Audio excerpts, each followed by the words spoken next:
Halo guys, halo Perelians, kembali lagi di PN Podcast atau pembicaraan netizen yang pada sore hari ini kita kedatangan tamu atau narasumber yang kebetulan masih ada sisa-sisa mudiknya.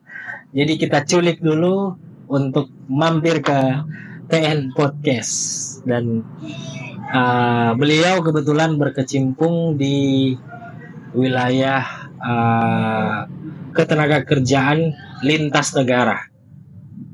Ya, mungkin saya angkat topik ini karena punya kaitan dengan beberapa isu yang sempat terjadi di Kota Manado.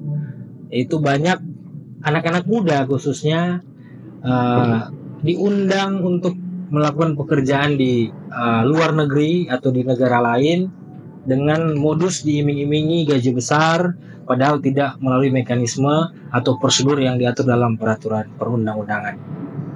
Ya, kita sapa dulu tamu kita. Apa kabar? Di atau apa? Saya lupa lagi namanya ini. Siapa Di? Bebas. Rizaldi apa? Mamon toh. Orang tanah Rotabuan ini, anak Bolmong, luar biasa. Ini patut diapresiasi buat teman-teman yang dari daerah Bolamongondo Raya atau BMR mulai melebarkan sayapnya. Karena kemarin waktu juga saya melakukan aktivitas pengacara di Jakarta, sudah banyak loh anak-anak BMR sudah mulai stay, sudah mulai mengepakkan sayapnya di ibu kota untuk mengarungi kerasnya ibu kota. Dan mudah-mudahan beliau ini menjadi salah satu orang yang dipilih oleh Tuhan untuk bisa berkarir dan besar dan bisa membawa nama baik Bolamongondo Raya. Amin. Apa kabar Di? Sehat ya. Alhamdulillah. Catatan tambahan mungkin salah satu orang yang punya dampak lah ya kan, yang banyak bantu bukan hanya di kampus kita kemarin ya kayak panggil kak karena senior ya. Kemarin di Jakarta pun juga iya ya, luar biasa. Iya, emang kemarin itu ya Didi ini waktu ke Jakarta kasihan sempat mampir pertama dengan Kak. Iya, pas Kak balik kan Didi. Luar biasa. Ini kalau mau ingat-ingat itu bisa banjir ini. Luar biasa ya perjalanannya. Tapi beliau sekarang yang stay di sana, saya harus memperbaiki Kota Manado dulu. Dan ya mudah-mudahan kita berdoa, mudah-mudahan beliau karirnya luar biasa ya pokoknya. Mudah-mudahan sama-sama. Amin. Amin. Kesibukan sekarang masih di BP2MI ya? Sekarang itu kebetulan itu diamanahkan. Yang pertama itu kita itu bantu Badan Pelindungan Pekerja Migran Indonesia, BP2MI. Di situ sebagai lawyer di situ. Lawyer Badan Pelindungan Pekerja Migran Indonesia. Lawyer. Biar kita tahu dulu legal standing kita bicara ya kan. Biar enak ngobrolnya itu. Yang kedua, di zamannya Pak Beni Ramdhani, kepala Badan Pelindungan Pekerja Migran Indonesia. Pak Beni Ramdhani ya sebagai kepala BP2MI itu Pak Beni Ramdhani. Putra daerah juga loh itu kan. Putra daerah kebanggaan masyarakat Sulawesi Utara ya. Luar biasa. Jadi beliau itu sejak kepemimpinan pertamanya itu langsung membentuk yang namanya Satgas Pemberantasan Sindikat Penempatan Ilegal Pekerja Migran Indonesia. Satgas ya, saya pernah dengar itu. Betul. Ya, impactnya besar nggak itu untuk membantu kerja-kerja beliau? Jadi itu sesuai kita bawa data kan. Data yang kita kumpulkan di BP2MI. Jumlah pekerja migran Indonesia. Sebelum masuk migrannya apa? Orang yang bekerja ke luar negeri, dulunya kita kenal itu tenaga kerja Indonesia. TKI ya. TKI. Nah, itu sebelumnya. Nah, berdasarkan undang-undang tahun 2004 soal pelindungan tenaga kerja Indonesia, kemudian berubah menjadi pekerja migran Indonesia, namanya PMI. Namanya PMI ya sekarang ya. PMI itu tujuannya satu itu Kak. Tujuannya adalah kita pengen merubah paradigma masyarakat, terutama masyarakat Indonesia tentang apa dan siapa pekerja migran Indonesia itu. catatan pentingnya adalah itu kan pertama kita pengen mendudukan dulu bahwa hari ini tuh atau dulu kita mendengar TKI itu selalu masalah. Iya, problem kan selalu disiksa, selalu iya pasti penyiksaan segala gaji macam. tidak dibayar, terus kontrak tidak sesuai, pekerjaan yang apa namanya Iya, yang jadi pekerja rodi gitu kan. Betul, artinya kan tidak ada apa jaminan lah, tidak ada. Iya, itu yang dilakukan oleh negara-negara. Ya. Nah, berdasarkan masalah-masalah itu, akhirnya negara itu melalui perubahan Undang-Undang Tenaga Kerja Indonesia itu merubah menjadi Undang-Undang 18 tahun 2017 tentang pelindungan pekerja migran Indonesia. Pelindungan pekerja migran. Betul. Itu kita merubah dari TKI menjadi pekerja migran Indonesia atau PMI. Oke. Orangnya yang melindunginya juga berubah, badannya. Kalau dulu itu kita menyebutnya itu Badan Pelindungan Pekerja Migran Indonesia atau BNP 2 TKI, sekarang menjadi Badan Pelindungan Pekerja Migran Indonesia. Oh iya, secara substansi nama diubah. Betul, ya. Itu poin pertama, kira-kira siapa itu PMI dan siapa yang melindungi PMI tadi itu. Nah sekarang seberapa spesial PMI itu dan seberapa urgent kita memberikan perlindungan bagi para pekerja migran Indonesia. Jumlah pekerja migran Indonesia hari ini yang bekerja ke luar negeri kira-kira berapa? Ya paling sekitaran 1.000 atau 100.000. Kita harus kali lipatkan sebanyak 9 juta kali. Masa? Jumlah pekerja migran kita yang berangkat ke negara penempatan itu yang tercatat di BP2MI, artinya mereka berangkat secara legal atau secara prosedural yang menjadi prosedur utama yang disyaratkan oleh Undang-Undang 1817 tadi itu jumlahnya adalah 4 juta lebih. 4 jutaan orang, 4 juta lebih yang menjadi PMI ya, yang menjadi pekerja migran Indonesia yang berada di negara-negara penempatan. Ya. Tapi sesungguhnya pekerja migran Indonesia hari ini ada di negara penempatan itu ada 9 juta lebih. Artinya apa? Lebih dari 50% pekerja migran Indonesia itu berangkat secara ilegal.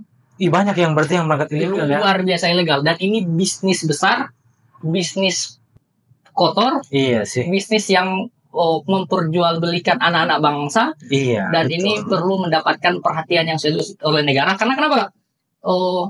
Emang apa sumbangsi mereka untuk negara kita? Ya kan? Kan nggak ada pajak yang dibayarkan, nggak ada pemasukan untuk negara. Fakta menariknya itu, pekerja migran Indonesia itu setiap tahun memberikan sumbangsi dalam bentuk devisa kepada negara Republik Indonesia kita ini. Setiap tahun ya? Setiap tahun itu 159 triliun. Banyak juga ya masukannya. Itu nomor 2 setelah gas dan batu bara yang menjadi sektor utama pemasukan negara. Ya. Jadi bayangkan itu jumlah sebesar itu, apakah kita pertanyaannya kan balik kepada negara kan? Iya. Apakah negara telah memberikan pelindungan yang sesuai kepada para pekerja migran yang hari ini kita sebut mereka sebagai pahlawan devisa? Iya sih, betul kan? Luar biasa kan? Apalagi kalau yang 50% tadi itu yang ilegal, kalau ditambahkan mereka menjadi legal kan luar biasa juga pendapatannya kan? Betul. Dan sebetulnya poinnya perspektifnya itu tidak bisa kita lihat hanya pada angka-angka itu. Negara itu sebetulnya nggak boleh berbisnis kepada rakyatnya. Tapi itu menjadi fakta juga. Betul. Yang harus dilihat itu adalah negara itu harus menjamin sesuai dengan amanat Undang-Undang Dasar 1945 untuk memberikan pekerjaan kepada warga negaranya. Baik itu dalam negeri ataupun dalam luar negeri. Betul. Negara harus memberikan protek yang sebaik-baiknya kepada setiap warga negaranya. Negara itu tugasnya itu. Kalau toh kita belum mampu memberikan pekerjaan kepada warga negaranya, kita harus mampu menjamin perlindungan para pekerjanya yang ingin bekerja ke luar negeri. Itu harus kita lakukan itu.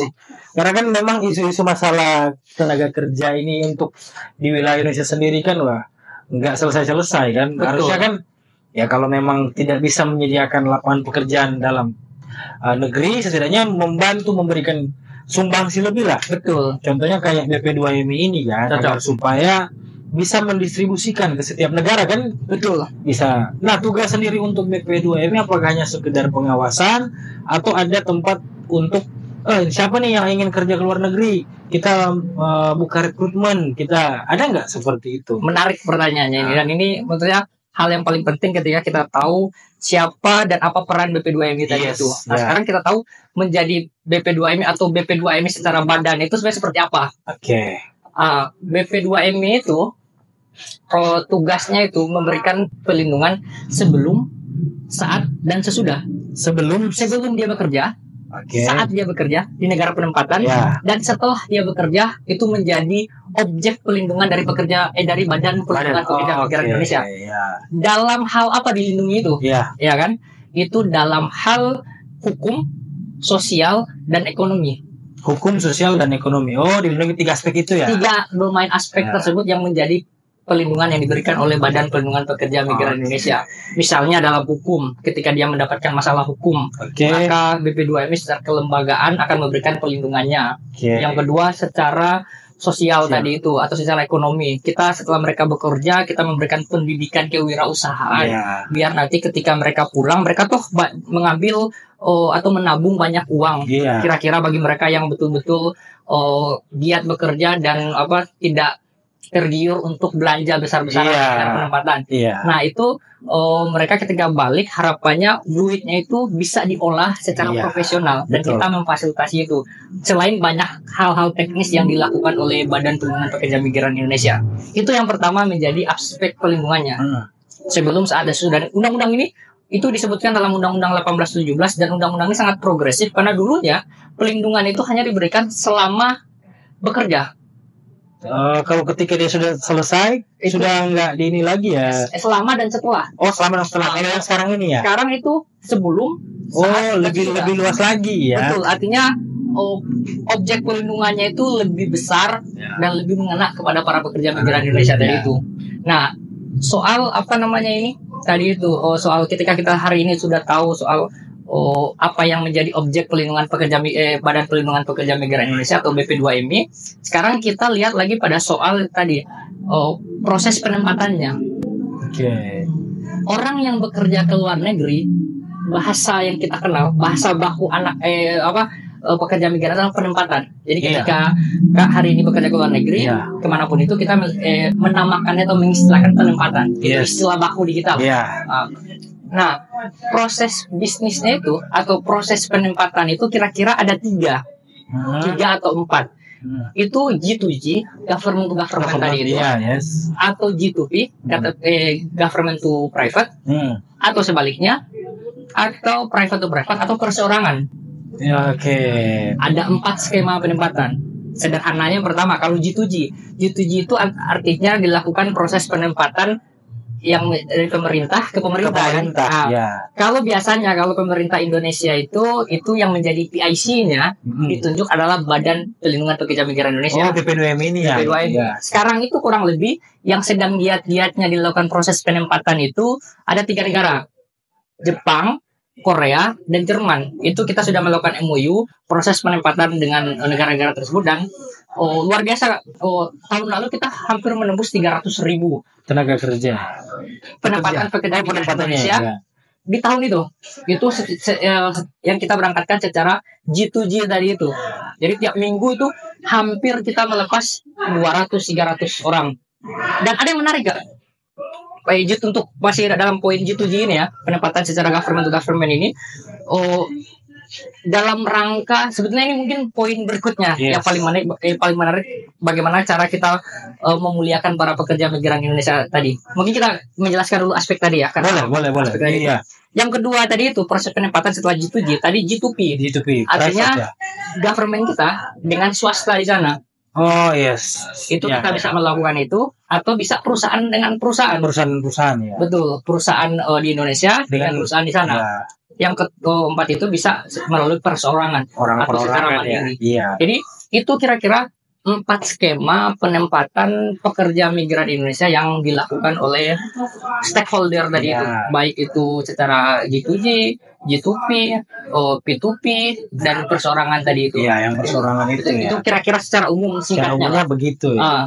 Jadi memang BP2M ini membantu juga untuk penempatannya, ya. Betul. Penempatan ke government-nya atau ke perusahaan yang di negara untuk bisa menerima tenaga kerja dari Indonesia. Betul. Yang kan? pasti sebelum melakukan proses penempatan itu, kalau government to government kan jelas kan kita Iya. harus punya MOU. MOU dulu dong. MOU itu kesepakatan. syarat formilnya. Iya. Dan kalau untuk dia melakukan secara penempatan itu kira-kira negara penempatan itu pertama harus ada MOU Ya, antara pemerintah kita yes. dengan pemerintah negara penempatan. Negara penempatan. Yang kedua, dia harus ada yang namanya undang-undang yang melindungi pekerja migran Di negara yang akan mereka tuju Negara ya? penempatan. Oh, harus ada juga ya. Harus ada.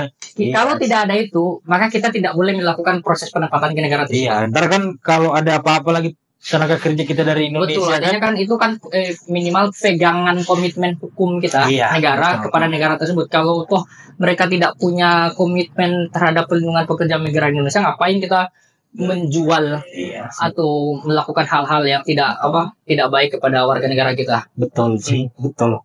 Ya menarik juga ya sebenarnya kalau bicara karena namanya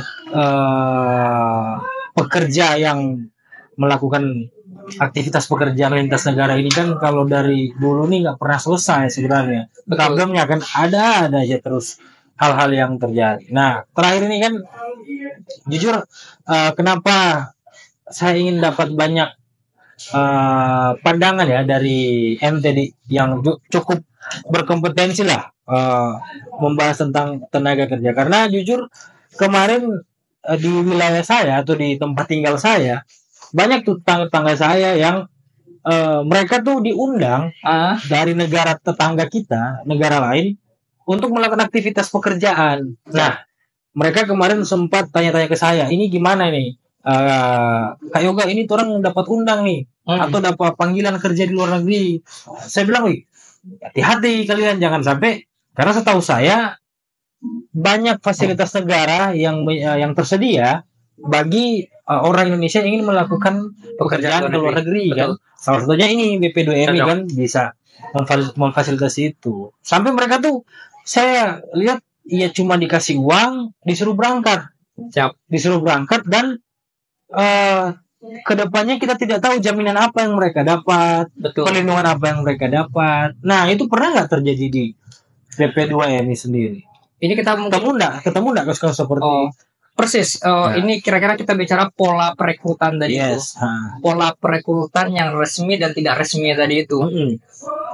Bisnis ini kayak itu bisnis yang sangat menjanjikan. Oh iya. Karena dulu di zaman sebelum Pak Benny Ramdhani kepalanya itu, kenapa kita ada tagline di kalau teman-teman melihat mungkin di baju dinasnya BP2MI itu ada tersirat tertulis sikat sindikat. Sikat sindikat. Itu berdasarkan perenungan dan penglihatan dari Bapak Benny Ramdhani bahwa hari ini penempatan pekerja migran Indonesia telah memasuki masa darurat penempatan. Waktu sebelum beliau ya. Betul. Darurat penempatan. Kenapa darurat penempatan? Karena tadi dari angka yang tadi itu lebih dari 50% orang Indonesia yang bekerja ke luar negeri itu berangkat secara ilegal. Kalau mereka berangkat secara ilegal, otomatis mekanisme pelindungan. Iya, perlindungan terhadap mereka ini ya. Kita nggak tahu. Mereka mau jadi apa. Karena yang resmi tadi itu mereka di dalam sistem komputerisasi yang ada di BP2MI. Di situ kita sekarang di zamannya Pak Benny itu membangun satu standar kontrol yang luar biasa, kita namakan command center tadi itu. Jadi di situ kayak mungkin kapan-kapan kalau kita ke kantor main ke sana ya. Kita tunjukkan kantornya itu spesial, kita buat Pak Benny buat itu untuk melihat sekarang kan data itu menjadi hal yang paling utama di dalam proses bernegara dan sebagainya. Akuntabilitas sebagainya. Itu bentuk kontrol kita. Nah, di situ di dalam command center itu kita bisa melihat jumlah negara pekerja migran yang bekerja ke luar negeri di negara mana saja. Tercatat terekam semuanya, terekam semua bekerja di bidang apa, alamatnya di mana, gajinya berapa, kontrak kerjanya seperti apa, sebagainya. Kalau kita punya itu terawasi, maka kita bisa mengawasi secara baik para pekerja migran Indonesia. Dan sudah pasti mereka yang berangkat secara resmi pasti akan majikan-majikannya, pemberi kerjanya di negara penempatan, mereka akan segan kepada kita. Takut lah istilahnya, kan diawasi kan ceritanya. Kita punya pengawasan dan mereka tahu juga fasilitas atau instrumen yang bisa dilakukan Iya. kalau mereka menemui kesulitan di lapangan. Jadi Iya, setiap betul. sebelum dia berangkat ada berbagai macam proses seperti pelatihan bahasa, terus ada salah satu proses yang melewati di BP2MI itu akan ada pelatihan teknis kepada mereka iya. sebelum berangkat itu bagaimana budaya di sana, Iya, bagaimana itu wajib sih. itu hal yang wajib. Ya. Nah, mereka yang berangkat secara ilegal tadi itu mereka tidak dibekali hal tersebut. Iya. Mereka bawa budaya di sini ke sana tanpa bahaya juga ya. Kalau itu mungkin masih bisa diterima. Bayangkan kalau dia tidak mempunyai kemampuan berbahasa. Iya sih. Ya, ketika majikan menyampaikan bahwa tolong misalkan pembantu rumah tangga, tolong cucikan baju itu dan sebagainya. Terus dia menyetrika. Itu kan gimana nggak kesal ya kan? Jadi memang hal-hal tersebut yang seharusnya menjadi instrumen pertama yang harus dimiliki atau kompetensi yang dimiliki. Yang lebih bahaya juga kan, yang termasuk kita sendiri itu, para perekrut ini atau para pekerja migran ini pada saat dijanjikan oleh calo, kita menyebutnya calo itu yang ilegal tadi itu, mereka menjanjikan gaji yang besar dan negara yang aman. Ini dengan surga telinga kalau tidak bisa mendengar itu. Nah, pada saat mereka berangkat itu, kita beberapa kali di Satgas yang saya mention tadi pertama tadi itu, saya sebutkan tadi itu, kita ada beberapa divisi yang itu diisi oleh para begawan-begawan hukum, tokoh-tokoh. Misalkan saya sebutkan di situ pernah dipimpin sama Pak Suwardi Alius. Beliau itu mantan Kabarisreskrim, mantan kepala BNPT. Sebelum Pak Beni menjabat ini. Bukan. Yang sekarang ini. Itu Satgas itu. Jadi yang di dalam Satgas itu ya. Sekarang dibantu sama dari institusi Polri juga. Beliau purnawirawan. Kita memakai ketokohannya itu. Oke. Dan pengaruh beliau pasti sangat berguna. Ilmunya juga kan bisa dipakai. Itu yang paling kita perlukan itu. Ada Mas Ahmad Santosa, Pak Mas Ahmad Santosa, beliau adalah mantan pimpinan KPK, beliau adalah orang-orang hebat lah, tokoh-tokoh hebat. Ada Pak Yunus Hussein, beliau itu mantan kepala PPATK. Ada Marzuki Darusman, mantan kepala kejaksaan. Artinya Anis Hidayah, aktivis-aktivis kita melibatkan potensi kan. Betul. Kita melibatkan unsur yang punya kompetensi hebat. Kita melibatkan para begawan-begawan hukum. Kita melibatkan para aktivis-aktivis sosial. Seperti kita melibatkan juga tokoh-tokoh agama. Karena tokoh-tokoh agama itu sangat penting. Kita melibatkan semua dari Konghucu, dari Buddha, dari Islam, Katolik, Protestan. Kita bentuk dalam satu satgas itu agar karena peredaran itu kadang-kadang bisa dikontrol oleh para pemuka-pemuka agama. Jadi semua hal kita ramu, kita masukkan dalam satu tim yang dibentuk oleh Pak Beni Satgas itu memang tidak dibayar oleh negara, tidak mungkin membayar dan mereka juga karena kita tidak bisa mampu menghargai ini mereka kan pengalaman mereka itu, tapi murni inilah kerja kemanusiaan dan itu hasilnya itu kita itu pada saat melakukan pemberantasan sindikat, sering ada kita namanya sikat sindikat atau turun ke lapangan untuk melakukan penyelamatan. Misalnya terindikasi di apartemen ini, di daerah ini ada pengiriman secara ilegal. Mereka biasa itu berkumpul di satu titik, sudah ada caloknya, sudah ada calok dan sebagainya. Itu pada saat kita sana melakukan pengamanan, pada saat kita ditanyakan, kalian mau kemana? Mau ke negara mana? Nggak tahu. Bayangkan. Mereka nggak tahu ya kalau mereka mau dikirimkan ke mana. Ada juga pada saat kita tanyakan, kalian mau kemana? Mau ke Erbil. Erbil itu apa? Nggak tahu. Mereka nggak tahu ada ditempatkan negara konflik atau segala macam diperjualbelikan. Itu betul-betul hal yang sangat berbahaya, yang dimana itu kenapa sampai kita melakukan sikat sindikat tadi itu, bahwa hari ini telah terjadi darurat penempatan pekerja migran Indonesia, dan itu negara tidak boleh diam. Dengan sumbangsi yang besar diberikan oleh para pekerja migran Indonesia tadi, negara itu harus memberikan perlindungannya semaksimal mungkin yang bisa dilakukan agar tadi kita bisa memberikan hal yang spesial bagi para pekerja migran Indonesia. Berarti memang serius ya Pak Beni ini mau betul-betul memperbaiki, membenah untuk fasilitas para pekerja migran ini ya, untuk luar negeri biar aman, biar pulang ke Indonesia pun ya masih berbentuk manusia, masih utuh kan? Karena memang perspektif kita harus kita rubah. Perspektif kita terhadap TKI yang dulunya bermasalah harus kita rubah, bahwa TKI itu adalah pahlawan devisa, pahlawan negara. Mereka kan Memberikan memberikan lewat subsidi devisa kan. tadi itu luar biasa 159 triliun tadi itu. Nah dari situ akhirnya kita membuat berbagai macam terobosan yang dilakukan oleh Bapak Benny Ramdhani untuk memberikan penghargaan kepada para pekerja migran Indonesia ini. Apa aja itu? Yang pertama itu kita membangun loans itu kan cuma bisa dinikmati oleh para elit pejabat-pejabat negara dan sebagainya seperti Kak Yoga ya, itu bisa menikmati loans itu. Nah, BP2MI melalui kelembagaan mengupayakan untuk memberikan penghargaan kepada para pekerja migran untuk membangun lounge untuk para pekerja migran Indonesia. Jadi di situ ruangannya istimewa, mewah, dan itu khusus untuk para pekerja migran Indonesia. Ya, mereka udah mendapatkan agar pendapatan untuk negara kan. Yang kedua, kita itu memberikan mereka yang dinamakan fasilitas fast track. Fast track itu pada saat mereka pulang dari negara penempatan, itu fast track itu biasa kan PPM ini dicampur sama warga negara yang dia berlibur atau sebagainya, itu dicampur atau mereka biasa tersendiri, biasa dilihat sebagai hal yang sangat tidak baik dan sebagainya.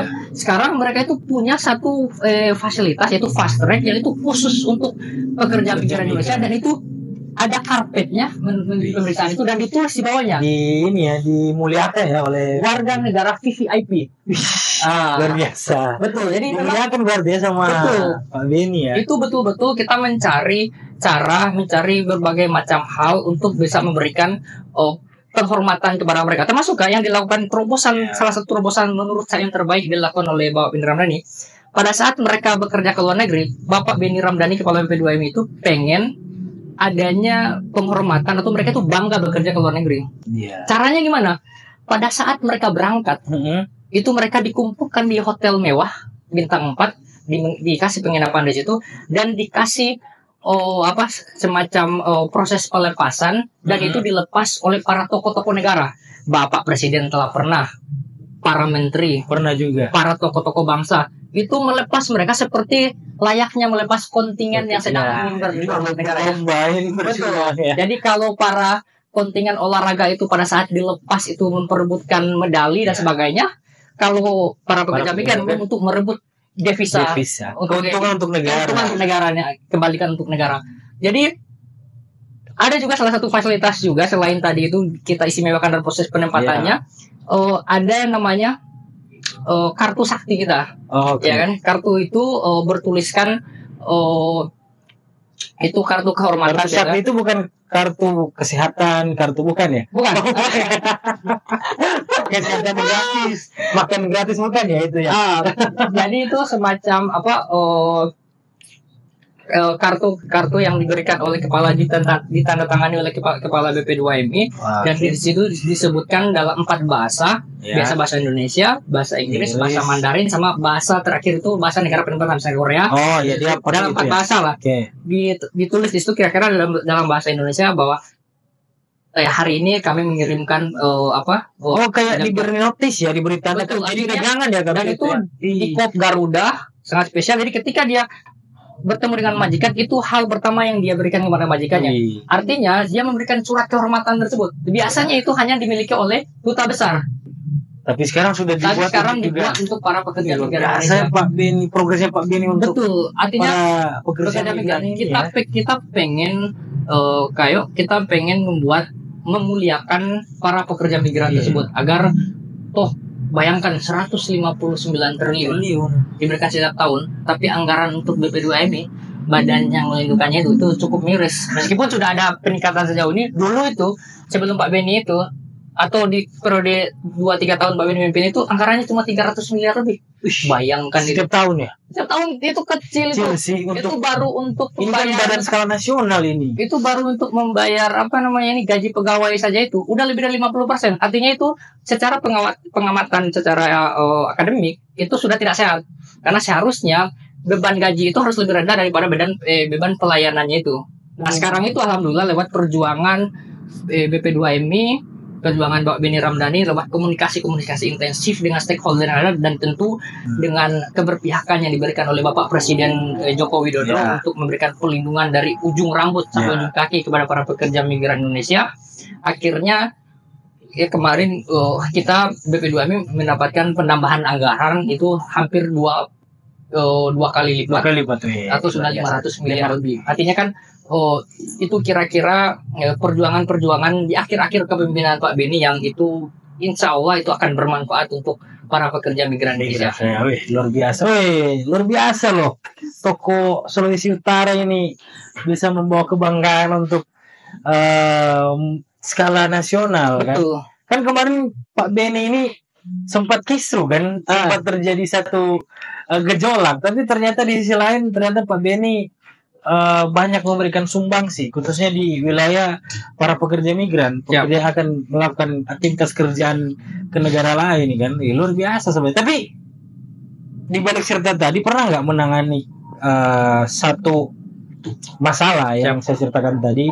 Ini orang dia nggak punya legalitas bekerja di luar negeri, terus ketika terjadi sesuatu dan lain hal, itu BP2MI turun nggak untuk atau punya akses nggak? Sementara orang ini dia ilegal loh waktu melakukan pekerjaan ke luar negeri. Siap. Jadi kita bicara misalkan dia berangkat secara ilegal. Jadi ketika warga negara Indonesia yang bekerja ke luar negeri, baik dia berangkat secara ilegal ataupun prosedural ataupun unprosedural, kita sebutnya itu ketika dia mendapatkan masalah itu sudah menjadi objek pelindungan dari negara, itu BP2M. Jadi sebetulnya ketika dia berangkat secara ilegal ataupun legal itu sudah menjadi objek pelindungan dari negara. Cuman kan yang menjadi soal apakah kita membiarkan proses itu terjadi terus kan? Misalnya terjadi masalah di negara penempatan.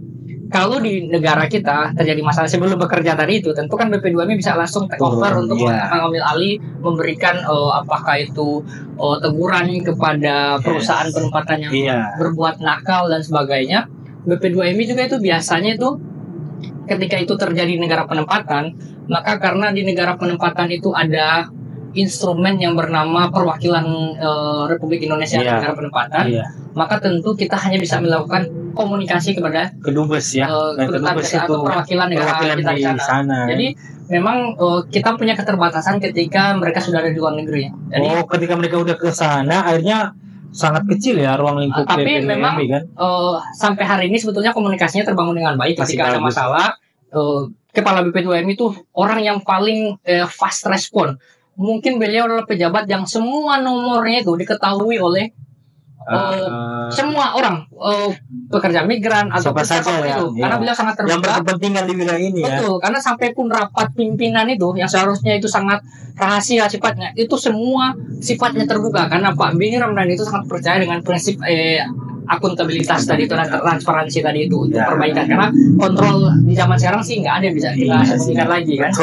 Nah, jadi ketika ada negara penempatan, kita pasti ada laporan, BP2M langsung melakukan lewat kepala BP2M melakukan surat menyurat permohonan, koordinasi lah dengan perwakilan. Dan biasanya komunikasinya itu kita sudah baik hubungannya, jadi sudah sangat intens untuk bisa saling membantu dari itu. Jadi kurang lebih tantangannya mungkin kita nggak ada orang di sana, tapi kehadiran perwakilan di sana sudah cukup membantu. Cuman memang kemarin ada isu menarik juga. Ini sangat teknis sebetulnya. Kita sebenarnya menginginkan Atnaker itu. Jadi setiap di kementerian di setiap di perwakilan itu ada namanya atase ketenagakerjaan. Atase ketenagakerjaan itu diisi oleh perwakilan dari Kementerian Tenaga Kerja. Itu menurut perpresnya. Sebetulnya kita menginginkan kemarin karena biar gimana pun juga ketika proses pelindungan ini kan harus serba cepat. Orang kalau sudah dapat masalah itu betul. Harus serba cepat. Kita nggak harus jangan birokrasi yang terlalu berbelit-belit kan?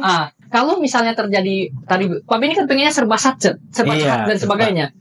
Ketika terjadi masalah di sana dan di sana mungkin sedikit terlambat, maka Pak Beni nggak bisa marah ke mereka. Nggak pernah marah karena mereka bukan di bawah satuan atau kepemimpinan Pak Beni. Jadi memang hanya bisa dibiarkan.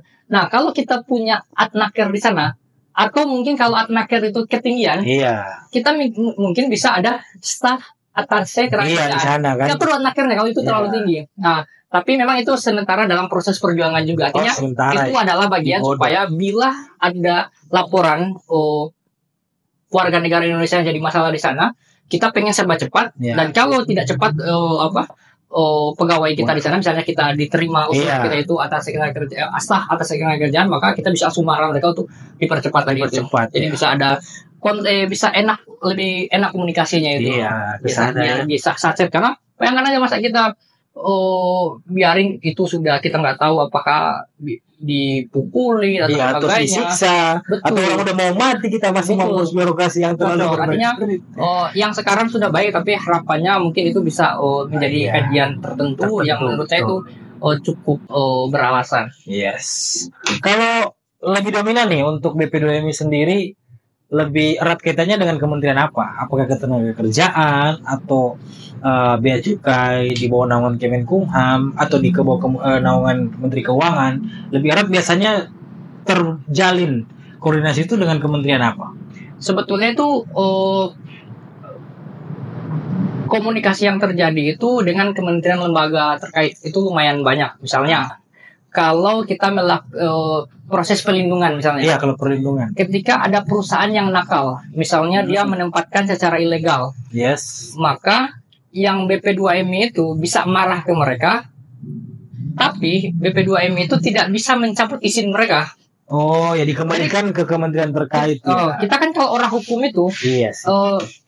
Ketakutan badan hukum itu, ketakutan perusahaan itu ketika dicabut izinnya. Iya, tidak bisa melakukan aktivitas apapun. Tidak bisa melakukan aktivitas hukumnya kembali. Nah, tentu sebetulnya ketika perusahaan A melakukan suatu pelanggaran yang apakah itu administratif ataupun atau pidana, maka BP2MI itu hanya bisa melakukan proses penelusuran, identifikasi, dan hanya bisa melakukan kayak semacam rekomendasi. Rekomendasi pencabutan izin. Jadi kalau Naker punya perspektif yang berbeda, yang nggak jalan juga. Jadi sebetulnya BP2MI itu dalam hal ini cengkramannya sangat kita terbatas. Kita diberikan Badan Perlindungan Pekerja Migran Indonesia. Kita yang harus melindungi pekerja migran Indonesia. Tapi sangat terbatas ya. Ketika di lapangan kita tidak berdaya melihat hal seperti itu, karena perspektif mengenai apakah dia melakukan pelanggaran administratif atau kejahatan oleh perusahaan itu dikembalikan lagi kepada Naker. Iya. Karena memang secara prinsipnya Naker itu adalah regulator dalam proses penempatan, dan BP2MI itu sebagai operator aja ya, betul. Itu gambaran umumnya kira-kira seperti itu. Jadi memang kesulitan dan tantangannya bukan kesulitan. Kalau kesulitan kan kita cuma ngeluh-ngeluh terus ya. Iya. Tapi tantangannya kira-kira di situ ketika terjadi masalah oleh perusahaan dan sebagainya tadi itu. Iya. Wah, luar biasa ya, tidak terasa nih udah mau setengah jam kita bincang-bincang. Mungkin terakhir sih, saya pengen ada saran nih buat Didi sebagai orang yang banyak berkecimpung di wilayah migran kan. Ada saran nggak buat teman-teman atau netizen yang nantinya ada kemauan atau ada keinginan untuk menjadi pekerja migran, ya apa saja yang harus dipenuhi, apa saja yang harus ditertibkan, jangan sampai kan, karena banyak tadi kita sudah lakukan perbincangan terjadi hal-hal yang ternyata istilahnya dibodohi lah, ini dieksploitasi kan tujuannya kan, karena banyak sekali isu-isu terkait diiming-imingi untuk bekerja di luar negeri ya, padahal kasihan ditipu lah istilahnya oleh organ-organ yang ternyata cuma mau mengambil keuntungan semata. Ya silakan nih untuk sarannya. Oke, pada netizen. Ini sangat, saya kira ini sangat penting karena ini sangat berguna, karena tantangan hari ini itu adalah bagaimana akses informasi yang dimiliki oleh masyarakat kita yang masih lumayan rendah untuk mengakses hal ini. Mudah-mudahan dari beberapa campaign termasuk dalam metode-metode seperti podcast kita kali itu bisa memberikan kampanye baik lah untuk teman-teman. Ini sangat penting nggak? Jadi teman-teman, yang pertama itu dari diskusi awal kita tadi kita udah bisa melihat dan bisa maknai bahwa pekerja migran itu adalah pahlawan devisa dan tidak perlu malu menjadi pahlawan devisa. Salah satu pahlawan devisa mungkin Erick Thohir itu, beliau itu merupakan pekerja migran. Oh sebenarnya beliau itu pekerja migran. Saya pernah menjadi pekerja migran. Oh, dulu. Jadi sebetulnya kita harus berbangga Ya. menjadi seorang pekerja migran karena kita di sana itu tidak mengemis dan sebagainya, tapi kita bekerja untuk secara profesional tadi itu.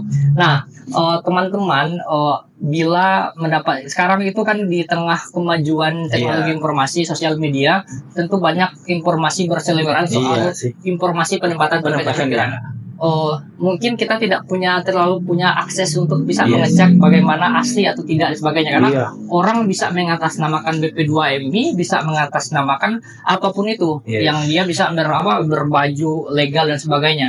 Nah, BP2MI itu selain yang bertempat di Pancoran Jakarta Pusat, BP2MI pusat itu, BP2MI itu juga mempunyai perwakilan di 21 provinsi. Oh, udah ada perwakilan. Perwakilan di 21 provinsi, termasuk di Manado. Manado sudah ada juga ya. Manado, termasuk Manado itu kalau tidak salah dia termasuk merangkul Maluku. Oh iya, penghubungnya juga ke Maluku. Betul, karena kan daerah-daerah yang tidak terlalu banyak pekerja migrannya. Nah, bila mendapatkan informasi dan pengen mengikuti atau pengen menjadi pekerja migran Indonesia, maka silakan kontak sosial medianya BP2MI. Luar biasa banyak sekarang, kita sangat update hal tersebut. Namun kalau pengen lebih pasti lagi, silakan ke UPT BP2MI atau perwakilan kita sebutnya itu Balai Penempatan Pekerja Migran Indonesia, BP3MI. BP3MI itu yang terletak di tiap-tiap provinsi, tiap-tiap daerah ya. Tiap-tiap daerah, dan silakan bertanya langsung ke BP3MI tersebut soal informasi kerja, informasi pasar dan sebagainya, dan itu pasti akan diberikan secara utuh bagaimana proses penempatan yang legal itu seperti apa, yang baik seperti apa, agar teman-teman itu bisa berangkat secara baik dan bisa pergi bekerja secara nyaman, secara aman, nyaman kan, secara baik tadi itu. Dan kalau misalnya sekarang untuk penggugah selera kita ini kan, kalau emang gajinya berapa? Ya kan, gaji pekerja migran itu berapa? Contohnya yang sekarang sangat marak dilakukan itu, yang hampir tiap minggu kita melepas itu 200-300 ribu pekerja. Bukan 1 tahun ya, 200-300 ribu pekerja migran tiap minggu itu tiap minggu itu hampir 200 atau 300 orang. Nah, itu bisa disaksikan lewat sosial medianya BP2MI atau kepala BP2MI. Kita melepas selalu dengan secara baik dan terhormat tadi itu. Betul. Kita gajinya itu misalkan Korea itu 30 juta per bulan. 30 sampai 35 juta. Persis Jepang. Kalau Jerman itu 40 juta. Jadi bayangkan, luar biasa untuk menjadi seorang pekerja migran tersebut. Yang penting kita tadi siapkan kompetensi kita. Terutama kompetensi bahasa terutama itu paling penting, karena itu hal utama yang kita butuhkan. Bila kita sudah punya itu, silahkan ikuti prosedur yang ada, dan itu bisa teman-teman akses lewat sosial medianya BP2MI. Toh kalaupun pengen tanya langsung, ya ini Kak Yoga lewat saya juga bisa langsung untuk menanyakan teknis penempatannya sebetulnya seperti apa. Jadi mungkin itu pesan saya, mari kita bekerja ke luar negeri secara terhormat, secara legal, secara baik, agar kita bisa mendapatkan upah secara utuh, kita bisa mendapatkan pekerjaan secara baik, dan nanti bisa kita bawa uang tersebut, kita jadikan usaha, dan itu bisa memajukan ekonomi bangsa dan negara. Betul sekali. Kalian mau nggak? Mau ke luar negeri nih, 30 juta, 40 juta, mau nggak?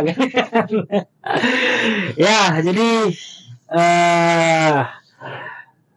cukup menarik ya, dan sangat informatif, karena jujur banyak sih teman-teman saya banyak juga yang mulai ke luar negeri, tapi ya saya belum tahu apakah mereka ini bekerja secara legal apa ilegal ya.